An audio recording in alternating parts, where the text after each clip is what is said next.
Catus Maximus here. This time, a little video about these Irwin Vice Grip branded, owned by the same company, GV10. These are their water pump quick grip.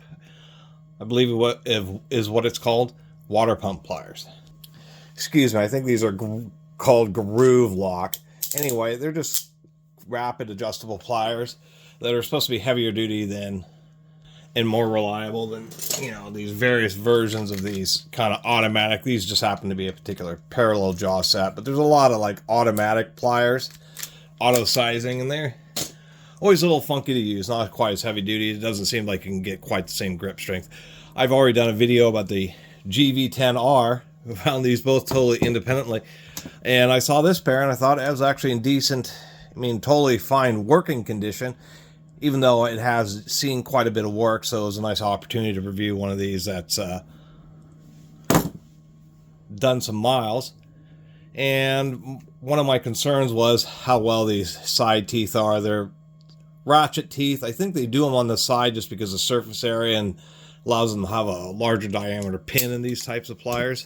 But I was worried about them getting really dinged and beat up, and at least in the particular situation, beating around toolboxes, having tools kind of ding the edges of these teeth. But it seems to be a pretty tough steel, and at least with this pair of pliers, it's so worn, the chrome is worn off the button there, or starting to. But those little notches, what I was most worried about, seem to hold up pretty well. Other things to note, as you'll see here, and I'm going to compare it, is I was actually also noticing that we have like a completely different build or design, which doesn't make sense. You think they just changed the jaws. So I don't know if these are different generations, like one's newer than the other, or if it's kind of an oddball design choice. Of course, these are, even though these are Doyle's, these are going to be the next Knipex, I believe, Cobra style pliers. And how these work is they just have two teeth on each side of this button. So you press this button and it engages or disengages. Two sets of internal teeth, I assume, because it allows you to have a little bit finer teeth, a little bit more fine adjustment, and then the teeth stay protected.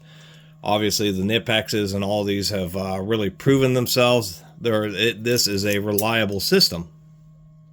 Of course, the Knipex isn't like these Doyle's, the push button, because of they have to have a certain beam width on their pliers here.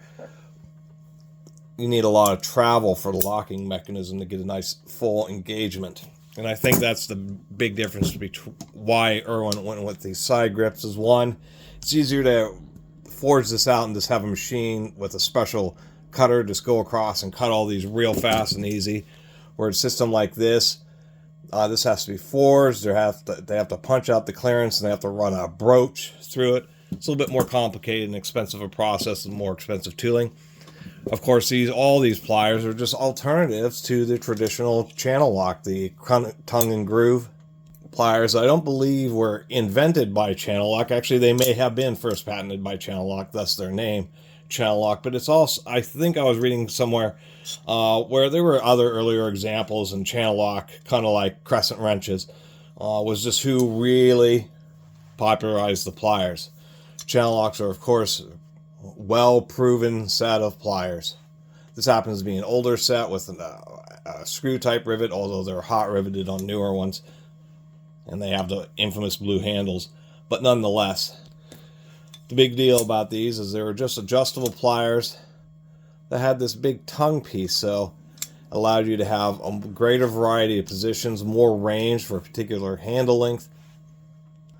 And there was enough steel involved with the engagement so you could use them for heavy-duty gripping operations.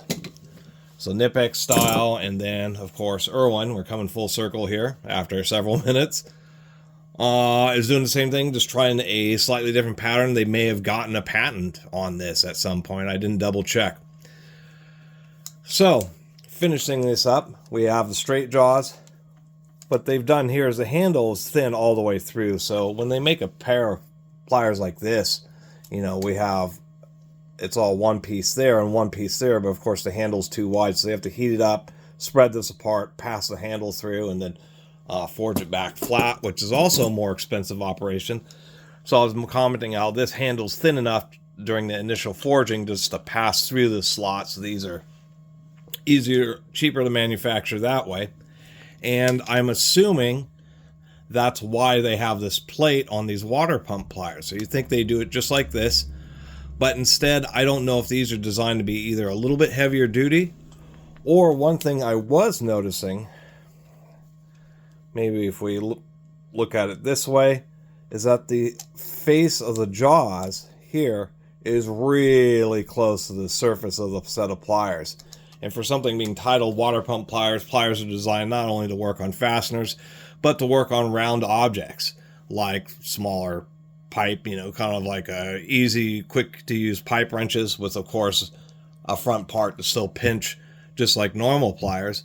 But the fact that it's so flush that if you have various air fittings, all sorts of fittings, or trying to turn fasteners where you're real close to the surface, this allows the pliers to have really good engagement because they're just, once again, so close. If we compare that to even a smaller set of these doils, we can see how much, you know, this design here, how much space, particularly on this side, it uses. And this one does stick out a little bit more on one side, but man, sure is flush there. And it's going to be more flush than a set of these, which is kind of a regular set of pliers. And so that's my assumption. We do have a little bend in the handle to get it to offset properly. And then a plate to support the reverse mechanism. Pretty large rivets in there. So I assume the rivets are just, this plate not only supports that, but just adds a little bit of extra strength and stability.